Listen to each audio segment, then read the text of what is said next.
Not to believe her, I never leave her, I never leave her. If I ever don't, she get me right back up. Strong like an iron, yeah, she right and tough. Sweetest ragamuffin, yeah, she right. Welcome back to the Now Morning Show. We continue our art exhibit series on Now in collaboration with the Art Society of Trinidad and Tobago. And it's Monday, which means we have a brand new artist on set. And today and this week, we have Cindy Sirjusingh with some incredible pieces of work to tell us more. Good morning, Cindy. Thank you. Thanks for having me. It's a pleasure to have you on the show. How are you doing this morning? I'm okay, thanks. Tell us a little bit about your journey, because, I mean, this work definitely is a global journey, to say the least. When did you first start painting? Well, do you have enough time? Oh, we have enough time. Yes, I would say about 10 years ago I started. My husband bought me a laptop, and that's when I really learned. I'm self-taught as a painter. So it just opened up a whole new world for me. I was able to look at all the interesting artists in the world, learn from them, learn their lives, and it inspired me.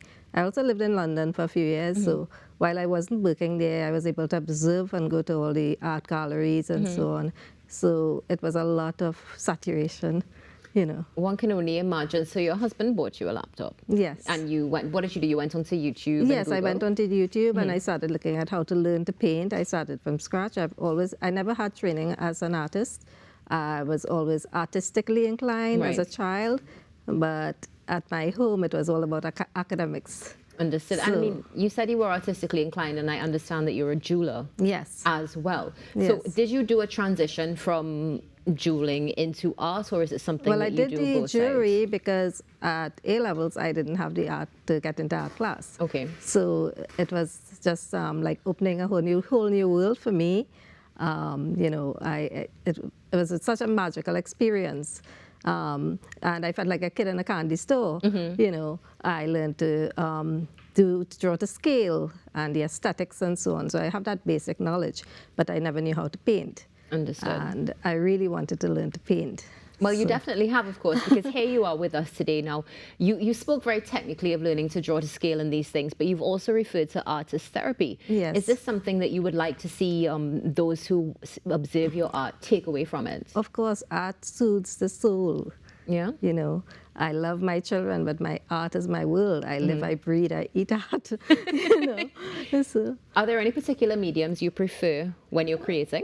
I love oils. But I don't want to stick to one thing. I want to be diverse. I've done some watercolors. And I wouldn't mind doing some sculpting as well. Oh, you do sculpting as well? Yes. Fascinating. Well, we don't have any of your sculpts here at Sculpts No, I don't today. have any. I want to start. Oh, you want to start? Yes. Well, hopefully when you start, we can feature some of it on the show. And speaking about featuring on the show, let's start with this first piece that is behind me. What's the name of this piece? That's the Magdalena Grand Pond. Oh, that side, sorry. Not even behind me. Good. No, this is my latest piece. It was just finished about 2 weeks ago. Okay. And it's Charlottesville. Okay. And it's a setting sun, so you have a lot of shadows and light coming through the mountain, coloring the water, the golden sands. Yeah. And when you created it, did you create this from memory, or did you take a photo? I took a photo. I have a lot of family in Tobago who are really good, and they send me interesting pictures. So once I get a good picture that I think, you know, I can use, well, I try to make the most of it. And you have made the most of it. Pristine detail that is definitely captured on canvas. How long did it take you to do this piece? I started out this year. I did 3 pieces this year, so I would say it took about 3 months. 3 months, excellent. Yes. Now, this next one that we see, this is not, of course, so I'm assuming this is not in Trinidad and Tobago, given the content of this piece, which is a deer. Is that correct? Oh, yes. And what inspired this piece?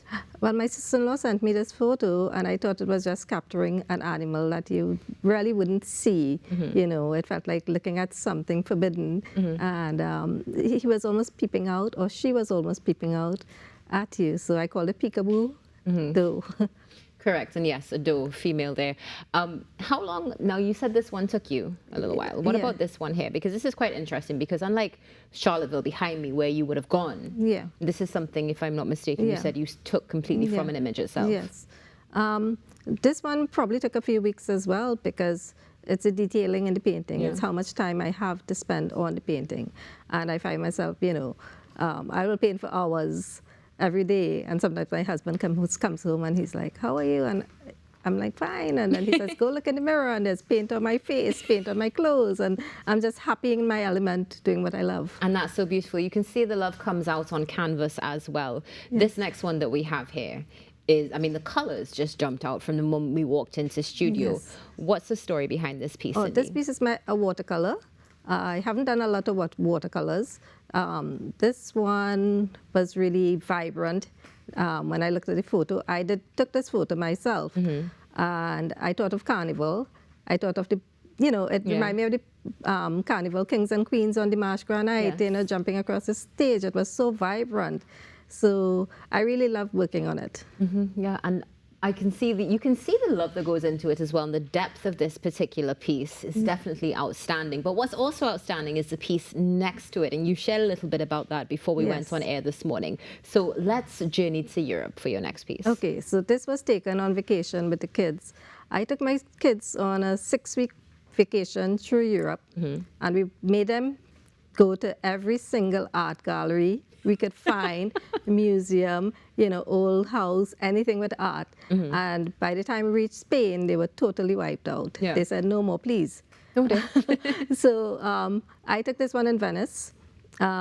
Usually Venice is pretty busy. Right. At 10 o'clock in the day, there's a lot of tourists, it's hot, and to find a quiet street, you have to come out really early in the morning.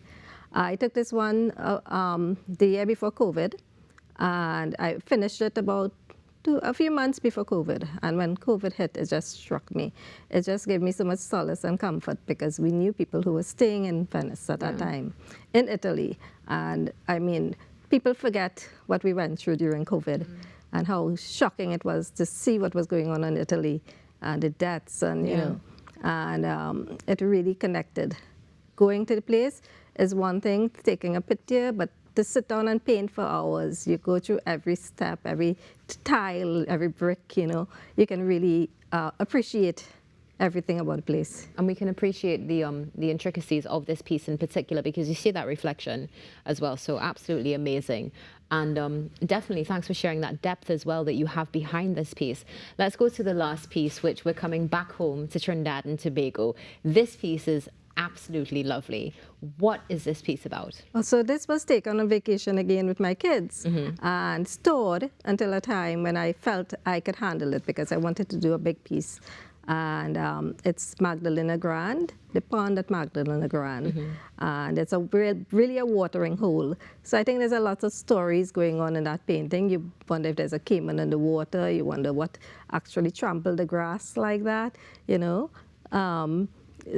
I thought it was very interesting. It was just me jumping out of the car and saying, I need to take a picture of this. And a wonderful detailing as well with the grass. Definitely you were able to capture what may or may not have trampled. Now, interestingly enough, you said you saw it until you were ready to do a big piece. But I know behind me as well, Charlottesville is a relatively big piece as well. So when did you do this one? This one was before Charlottesville. Charlottesville is my most recent. I started small, but as I got more confidence, I started to go bigger and bigger, and I'm at this stage where I want to do a full wall mural, I want to do something lasting. I think art is healing, it's soothing. I think more children should get involved in art in our country, because a happy soul is a happy country, and we need some of that right now. Agreed, definitely. Now, also, I know one of the things that would have been mentioned is that you have done portraits. Yes. You enjoy doing portraits? I love portraits. Portraits are my favorite, but they go quickly. Everyone wants their face. You can't copyright someone's face. So, and it's usually friends and family, and, they want it. So I've only managed to keep one so far. So, but I can borrow them if I need to do an exhibition. All right, excellent. And speaking of that, any exhibitions coming up, or where can we see your work? Well, there's one coming up at the Art Society. I have 3 pieces there, totally different from these. And I hope soon to do my own exhibition. Wonderful. Well, we look forward to seeing your exhibition. Thank you so much for joining us this morning, Thanks for having me. It's been a pleasure. It's our pleasure to have you. Cindy Sirjusingh with us this morning. Of course, Cindy's art is going to be on display with us all week right here on The Now Morning Show. Stay tuned. It's time for the TTPS after this break. Lightning and thunder when she have it down. She never make me wonder if she love me though. And if the river come down, baby, let it flow. I wanna be your only one, yeah. enough, I can't get enough. It's that pull them curtains now and climb on top, baby, climb on top. It's that we always so loud and wake the neighbors up, just wake them up. It's love I have for you and it could never stop. Pretty little miss, I really miss your misdemeanor. Open up the door.